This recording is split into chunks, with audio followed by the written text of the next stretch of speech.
Hello friends, कैसे हैं आप सब।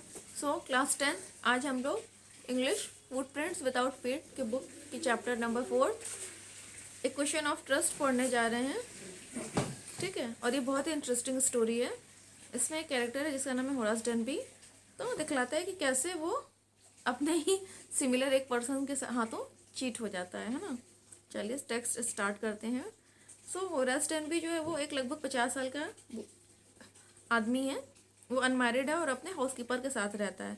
उसका हाउसकीपर जो वो हमेशा उसकी हेल्थ को लेकर वरीड रहता है। ऐसे तो वो पूरी तरह से फिट और फाइन है, लेकिन मोस्टली क्या होता है कि समर में उसको बहुत तेज़ फीवर आ जाता है। और उसका बिजनेस क्या है कि वो लॉक्स बनाता है और उसमें उसको अच्छा खासा प्रॉफिट होता है। उसके साथ 2 हेल्पर्स भी हैं जो उसकी काम में मदद करते हैं। तो सभी को ये लगता है कि वो काफ़ी अच्छा और ऑनेस्ट सिटीज़न है, लेकिन ये कोई नहीं जानता कि लगभग 15 साल पहले वो जेल जा चुका है और वहाँ पर वो जो जेल था वहाँ की लाइब्रेरी में उसने अपनी सर्विस दी थी। ठीक है, और ऐसा इसलिए हुआ था क्योंकि उसको रेयर और एक्सपेंसिव बुक्स के लिए बहुत ज़्यादा उसको फॉन्डनेस है। मतलब वो रेयर और एक्सपेंसिव बुक्स को बहुत ज़्यादा पसंद करता है। तो हर साल वो क्या करता है कि वो इतने पैसे चुराता है कि लगभग वो साल भर उसके साथ रहे और वो उन पैसों से वो बुक्स खरीदता है। और ये बुक्स वो एक सीक्रेट एजेंट के थ्रू खरीदता है ना। यानी ये जो महंगी और रेयर बुक्स हैं वो एक सीक्रेट एजेंट के थ्रू खरीदता है। तो इस साल भी जब जुलाई का मौसम है गर्मी में, तो उसको पूरी तरह से यकीन है कि वो बिना पकड़े मतलब बिना पकड़ में आए, बिना पुलिस के हाथों आए, वो अच्छे से चोरी कर लेगा और उसके पास अच्छा खासा पैसा हो जाएगा। ठीक है, तो अब जहाँ पे उसको चोरी करना है उस घर के बारे में वो अच्छे से रिसर्च करता है, काफ़ी स्टडी करता है, डीप स्टडी। तो लगभग 2 वीक से वो स्टडी कर रहा है उसके बारे में, और छोटी से छोटी डिटेल यानी कि इलेक्ट्रिक वायरिंग, उसके जो रास्ते हैं, गार्डन एरिया, इन सब चीज़ों के बारे में वो जानकारी इकट्ठा कर रहा है। और उसको ये भी पता है कि किस दिन वहाँ के जो सर्वेंट्स हैं वो घर पे नहीं होंगे, और जो फैमिली है वो लंदन में रह रही है ना। तो यानी कि वो घर अभी किसकी देख रेख में है, वहाँ के सर्वेंट्स की देख रेख में है। और वो सर्वेंट्स एक दिन मूवी देखने जाने वाले हैं। तो जब होरास देखता है कि जब वो लोग जा रहे हैं तो वो बहुत ही खुश हो जाता है ना। हालांकि उसको इस समय भी काफ़ी तेज़ बुखार है। और फिर वो अपने बैग में अपने टूल्स के साथ वहाँ जाता है। ठीक है, नेक्स्ट पैसेज पे आ जाइए। तो होरास को पता चलता है कि वहाँ पे लगभग 15,000 पाउंड की ज्वेल रखी है, जो ग्रेंज सेफ है ना। वो किन लोगों के पास ग्रेंज नाम है वहाँ, तो उन्हीं के सेफ में 15,000 पाउंड की ज्वेलरी रखी हुई है। तो उसको ऐसा लग रहा है कि अगर मैं इनको एक के बाद एक भी बेचूंगा तो भी मुझे 5,000 पाउंड्स मिलेंगे, जो मुझे पूरे साल काफ़ी खुश रखेंगे। तो वो ये भी सोचता है कि इससे वो 3 बुक्स भी खरीद लेगा जो ऑटम में आने वाली है। और वो सोचता है कि उसके पास इन बुक्स को खरीदने के लिए जितने पैसे होने चाहिए, तो वो अगर वहाँ पे चोरी करता है तो उसको उतने पैसे मिल जाएंगे। तो उसको ये भी पता है कि जो वहाँ के हाउस कीपर हैं ग्रेंज हाउस के, वो जो कीज़ हैं लॉकर की, वो वहाँ पे किचन डोर पे टांगते हैं। ठीक है, तो वो अपने हाथों में ग्लव्स पहनता है और उन कीज़ को वहाँ से उठा लेता है, क्योंकि वो कोई भी फिंगरप्रिंट नहीं छोड़ना चाहता है। फिर वो दरवाज़ा खोलता है ग्रेंज का और बहुत ही केयरफुल रहता है कि उसका फिंगरप्रिंट कहीं पे भी ना आए। फिर वो एक स्मॉल डॉग को देखता है कि जो कि किचन में सो रहा है। तो डॉग जब उसको देखता है वो तो थोड़ा बहुत हिलता है, थोड़ा सा नॉइज़ करता है, और फिर अपनी अपनी अपनी पूंछ, अपनी टेल वो एक फ्रेंडली वे में हिलाता है। तो हॉरेस को उसका नाम भी पता है, डॉग का नाम शेरी है। तो हॉरेस कहता है ऑलराइट शेरी। तो उसको पता है कि डॉग्स को किस तरह से हैंडल करना है ना। तो वो भी उसको उसके नेम से बुलाता है और उसको थोड़ा सा लव दिखाता है डॉग को। ठीक है, जो ग्रेंज की जो सेफ है वो ड्राइंग रूम में है और एक पेंटिंग के पीछे छुपी हुई है ना। बेसिकली क्या होता है कि बाहर से देखने में क्या लगेगा कि वो एक पेंटिंग है, लेकिन पेंटिंग के पीछे वो सेफ है। ठीक है, सेफ यानी लॉकर। और जब वो पेंटिंग को देखता है तो उसको ये सोच आती है कि उसको बुक्स की जगह पेंटिंग्स को कलेक्ट करना चाहिए। लेकिन फिर उसको ये लगता है कि बुक्स को कलेक्ट करना ही ज़्यादा बेटर है, क्योंकि उसके छोटे से घर में बुक्स ही हैं जो आसानी से इकट्ठा हो सकती हैं, जबकि पेंटिंग्स के लिए, पिक्चर्स के लिए काफ़ी बड़े प्लेस की ज़रूरत पड़ेगी, है ना। मतलब उसके घर में इतनी जगह नहीं है कि वो पेंटिंग्स कलेक्ट कर सके।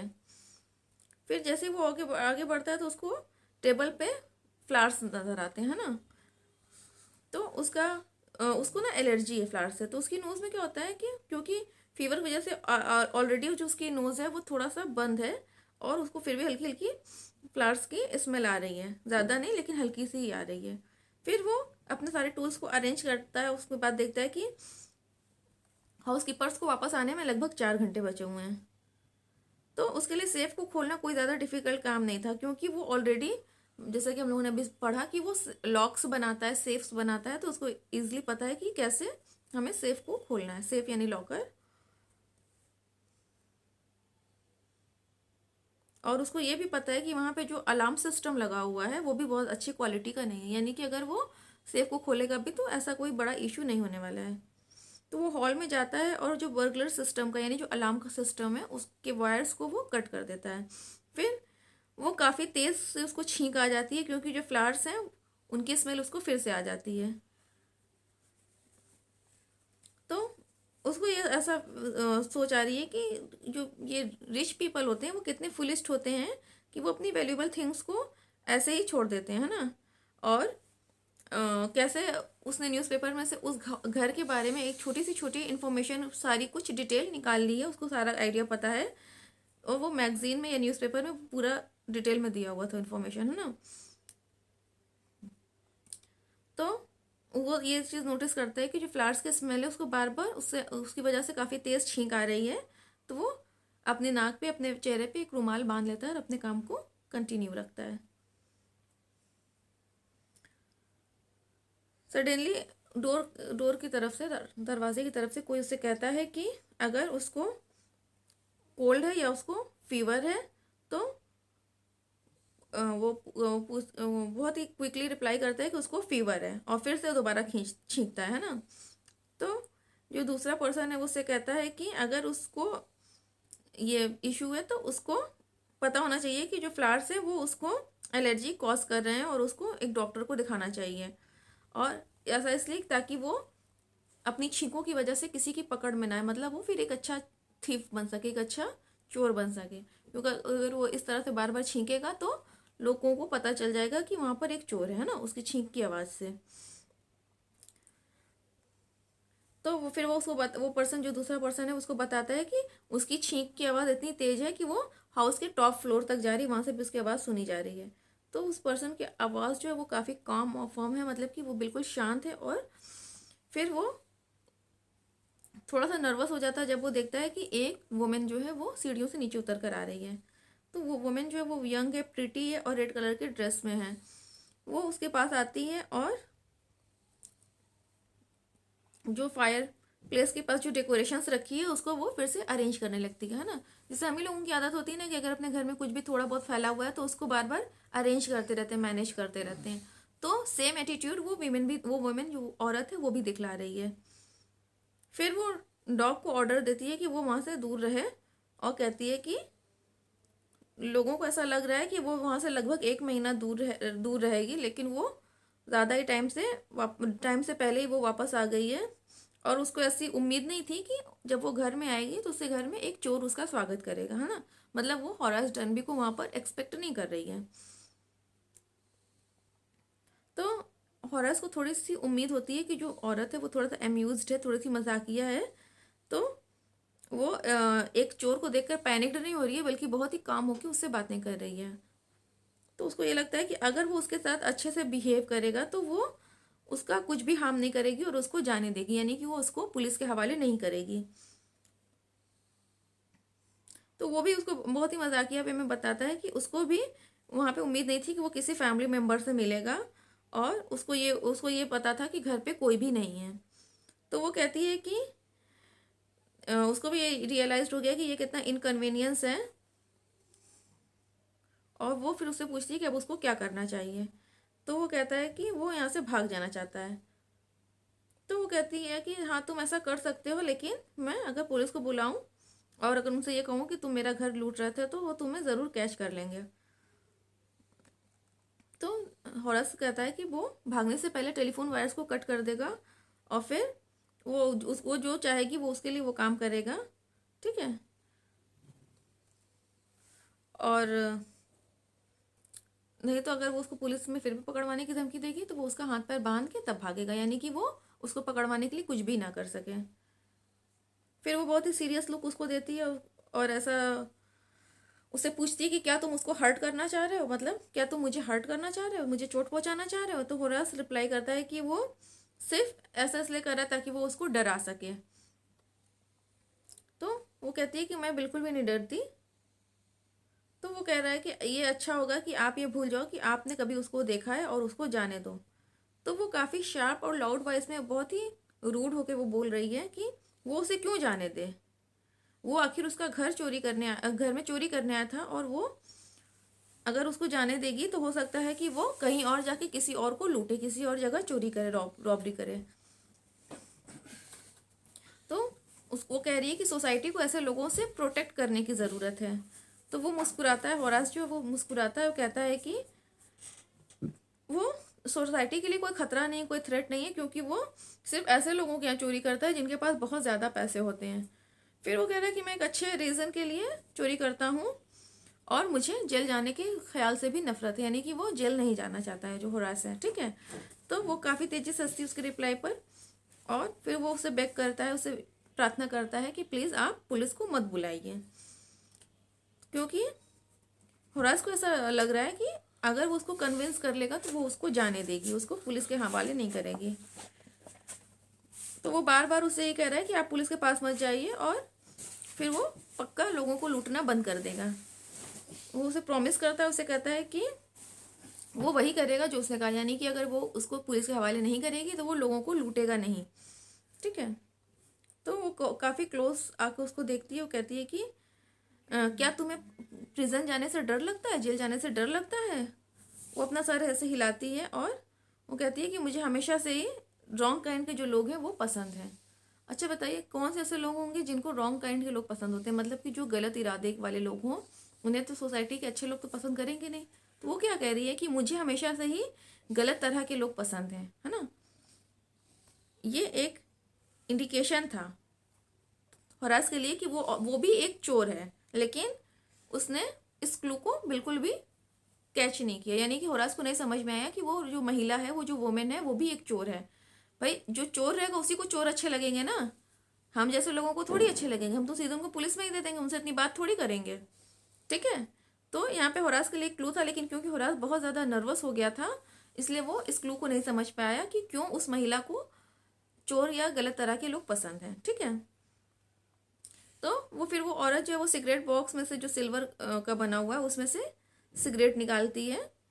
तो होरास फिर ये सोच रहा है कि अगर वो उसको खुश कर देगा तो हो सकता है वो उसकी मदद करे। तो वो जल्दी से अपने ग्लव्स को उतार देता है, जो उसने ग्लव्स पहन रखे थे ताकि उसके फिंगरप्रिंट कहीं पे भी ना आए, उन ग्लव्स को वो उतार देता है और उसको अपना सिगरेट लाइटर देता है। फिर वो उसे कहता है कि अगर वो उसको जाने दे तो, और फिर उसके सिगरेट को अपने लाइटर से बर्न करता है ना। तो उसको कहती है हाँ ठीक है, मैं तुम्हें जाने दूंगी, लेकिन अगर तुम मेरे लिए वो करो जो मैं चाहती हूँ। तो होरास जल्दी से रिप्लाई करता है कि वो उसके लिए कुछ भी करेगा। तो फिर वो लेडी कहती है कि लंदन जाने से पहले उसने अपने हस्बैंड को प्रॉमिस किया था कि वो सारी ज्वेलरी को बैंक में रख देगी, बट उसने क्या किया कि वो सारी ज्वेलरी उसने वहीं ग्रेन्स के सेफ में, यानी लॉकर में ही छोड़ दी है। और अब उसको क्योंकि एक पार्टी में जाना है, लेकिन वो लॉकर का कोड भूल गई है। तो होरास कहता है कि वो उसके लिए कर सकता है, लेकिन वो उसके लिए लॉकर को तोड़ सकता है। तो लेकिन हो सकता है कि इससे किसी को कोई इशू हो जाए, यानी कि उसके हस्बैंड को उससे कोई शक हो जाए। तो वो कहती है कि तुम्हें परेशान होने की ज़रूरत नहीं है, क्योंकि जो उसका हस्बैंड है वो कुछ महीने तक नहीं लौटेगा, और फिर तब तक वो उसके लौटने से पहले उस लॉकर को रिपेयर करा लेगी।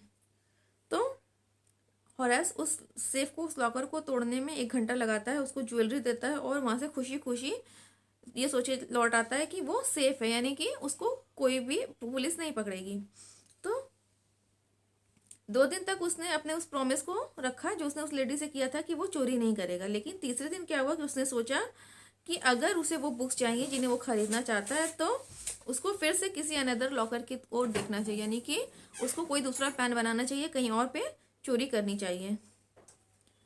तो उसके पास वो इतना टाइम भी उसको नहीं मिल पाता है कि वो अपनी नेक्स्ट रॉबरी को प्लान कर सके, क्योंकि वो अरेस्ट हो जाता है। एक पुलिस ऑफिसर उसके घर आता है और उसको अरेस्ट कर लेता है, क्योंकि उसके जो फिंगरप्रिंट्स थे वो शॉर्ट वर्क रेंज में हर जगह पाए गए थे। अब मैंने बताया ना कि उसने अपने ग्लव्स उतार के फिर उस वुमेन का सिगरेट लाइटर से जलाया था, तो उसकी वजह से उसके सब जगह फिंगरप्रिंट्स आ गए थे होरास के, है ना। और जो उस ओनर की जो एक्चुअल वाइफ है वो एक बूढ़ी औरत है, ओल्ड वुमेन है ना, जो 60 ईयर्स ओल्ड है, और उसकी जो टंग है वो बहुत शार्प है, मतलब वो काफ़ी कड़वी जबान की है। तो वो उसे कहती है कि जो स्टोरी है वो बहुत ही नॉनसेंस है ना। यानी कि जब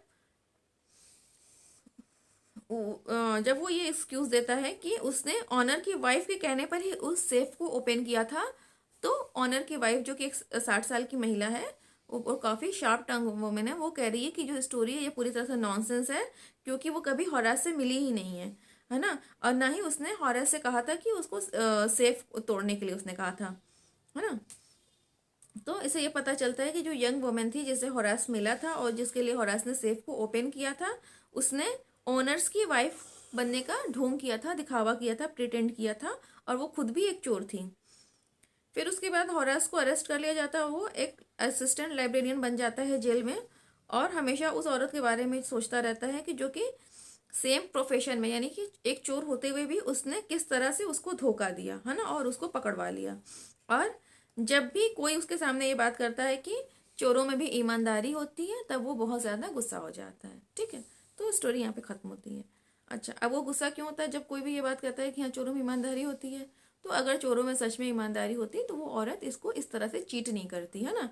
ये भी तो दोनों कर सकते थे कि दोनों मिलकर आपस में आधा आधा माल बांट लेते हैं, लेकिन उसने हॉरास को धोखा दिया और अपनी जगह पे खुद तो बच गई, हॉरास को अरेस्ट करा दिया। ठीक है, चलिए, तो स्टोरी यहाँ पे ख़त्म होती है। अब बात करते हैं कुछ इंपॉर्टेंट क्वेश्चंस की। तो सबसे पहले तो इसका कैरेक्टर स्केच जो है होरास डनबी का, ये आप लोग तैयार कर लीजिएगा, क्योंकि ये काफ़ी इंटरेस्टिंग कैरेक्टर है। और इसके कंट्रास्ट में वो जो फीमेल यानी कि जो वुमेन थीफ थी उसके बारे में भी पूछा जा सकता है। बेसिकली जो इन दोनों के बीच में जो इंसिडेंट हुआ था, जहाँ से वो महिला की एंट्री होती है उस वुमेन की, और जब वो और होरास आपस में कन्वर्सेशन कर रहे होते हैं, ये वाला इंसिडेंट बहुत ही इंपॉर्टेंट है। देखिएगा, पूरी स्टोरी में मेन पॉइंट ही उस इंसिडेंट पे है। तो इस पे 2-3 क्वेश्चन बन जाएगा कि किस तरह से उस महिला ने होरास को बेवकूफ़ बनाया और फिर वो फाइनली किस तरह से पकड़ा गया, है ना। इसके साथ साथ अगर शॉर्ट क्वेश्चंस की बात की जाए तो ये पूछा जा सकता है कि होरास डनबी ने किस तरह से उस हाउस के बारे में इंफॉर्मेशन कलेक्ट की, होरास डनबी रॉबरी क्यों करता था, है ना। और ये भी एक क्वेश्चन हो सकता है कि वो क्यों थीफ, जब भी कोई ये कहता है कि थीफ जो होते हैं वो ईमानदार होते हैं, ऑनेस्ट होते हैं, तो वो क्यों गुस्सा हो जाता था, जैसा कि लास्ट लाइन में लिखा हुआ है।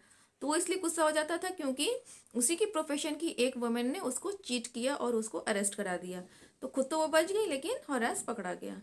सो आई होप कि आप लोगों को स्टोरी अच्छे से क्लियर हो गई होगी, और प्रिपरेशन अपनी अच्छे से स्टार्ट कर दीजिए भाई, ज़्यादा टाइम नहीं है आपके बोर्ड एग्जाम्स में। मिलते हैं नेक्स्ट वीडियो में, तब तक बाय बाय।